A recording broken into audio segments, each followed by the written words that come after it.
Hi friends, ఈరోజు నేను రొయ్యలు వండుతున్నానండి. అది ఏంటంటే 30 కౌంట్ రొయ్యలు అనమాట, పెద్దవి అనమాట. అయితే ముందుగా నేను పాన్ తీసుకొని అందులో పాన్ వేడెక్కిన తర్వాత ఆనియన్స్ వేసానండి. ఆనియన్స్ బాగా ఫ్రై అయిన తర్వాత ఆనియన్స్ ఫ్రై అవుతున్నాయి. తర్వాత నేను మా గార్డెన్లో ఆర్గానిక్ మెథడ్లో పండిస్తున్న ఈ ఆల్ స్పైసెస్ మొక్క యొక్క ఆకులు చిన్న చిన్నగా కట్ చేసి ఇందులో వేసానండి. ఎందుకంటే నేను మసాలాలు వేయడానికి ఎక్కువ అంత ఇంట్రెస్ట్ చూపించను అనమాట. అందుకని అది వేసాను అనమాట.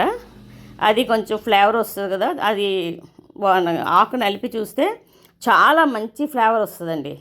అంటే స్పైసెస్ అన్నీ అందులో ఉన్నట్టే అనిపిస్తుంది అనమాట. అంత మంచి ఫ్లేవర్ ఉంటుంది. మీరు కూడా ఇంట్రెస్ట్ ఉంటుంది, కడియం నర్సరీలో దొరుకుతుంది, పెంచుకోండి, ఇంట్లో బాగుంటుంది అనమాట. మనం మసాలాలు వేసుకునే బదులు వేసుకోవచ్చు. తర్వాత టమాటాలు, 2 పెద్ద టమాటాలు నేను కోసి వేస్తున్నాను. ఆనియన్స్ కూడా 2 పెద్ద ఆనియన్స్ సరిపోతాయండి. ఎందుకంటే గోంగూర రొయ్యలు కదా, గోంగూరలో కొంచెం ఆనియన్స్ ఎక్కువ ఉన్నా బాగుంటుంది. ఎందుకంటే ఇది కొంతవరకు మగ్గిందండి, బాగా మెత్తబడింది. టమాటా అదిని మెత్తబడింది బాగానే.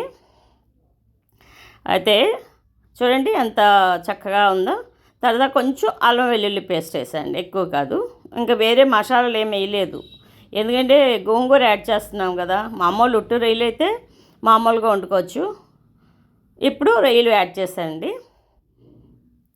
ఆ రొయ్యలు లైట్గా అది నీరంతా కొంచెం, అందులో నీరు కొంచెం ఇంకిందాక, రొయ్యల్లో కొంచెం నీరు ఉంటుంది కదా, ఆ నీరంతా ఇంకిందాక ఆ రొయ్యల్ని ఫ్రైలో ఉల్లిపాయలు, ఈ టమాటా దానిలోని బాగా దాన్ని ఫ్రై చేస్తానండి.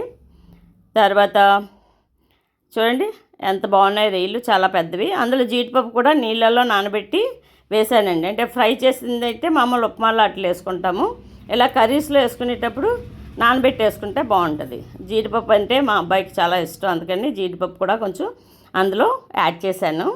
తర్వాత కొంచెం పసుపు, అలాగే కొంచెం ఉప్పు కూడా, సాల్ట్ కూడా వేసాను అనమాట. 2 వేసి సాల్టు, కారం, ఉప్పు అన్నీ వేసి దాన్ని బాగా కలిపానండి. అంటే కారం అంటే 1 స్పూన్నర వేసానండి, ఎందుకంటే నాన్ వెజ్ కదా, నాన్ వెజ్లో కొంచెం కారం ఎక్కువ వేసుకుంటేనే బాగుంటుంది.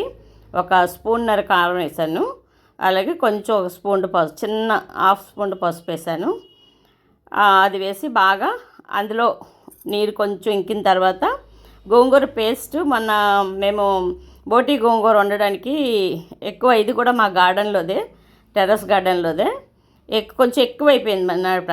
అంటే గోంగూర అని ఏదైనా తగు మాదిరిగా కలుపుకుంటే బాగుంటుంది కదా, కొంచెం పేస్ట్ ఎక్కువైపోతే నేను తీసేసి ఫ్రిడ్జ్లో పెట్టాను. అది ఇందులో కలిపాను అనమాట. అంటే డైరెక్ట్గా రొయ్యలు తినే కంటే కొంచెం పుల్లపుల్లగా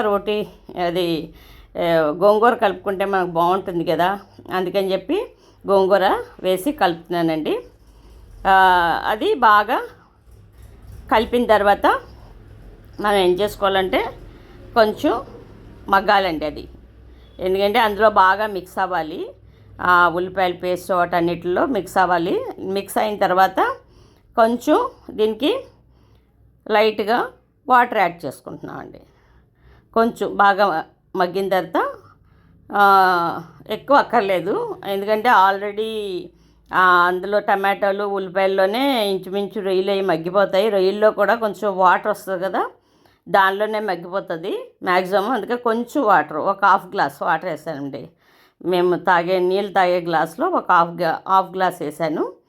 హాఫ్ గ్లాస్ వేసి కాసేపు అది మొత్తం అంతా నీట్గా వాటర్లో అది కలిపేసేసుకొని దాన్ని కొంచెం మూత పెట్టుకొని 10 మినిట్స్ ఉంచుకోవాలండి. 10 మినిట్స్ ఉంచి తర్వాత దానిలో కొంచెం మనం కొత్తిమీర కట్ చేసుకొని గార్నిష్ చేసుకుంటే సరిపోతుందండి. చాలా టేస్ట్గా ఉంటుంది. ఒకసారి మీరు కూడా ట్రై చేయండి.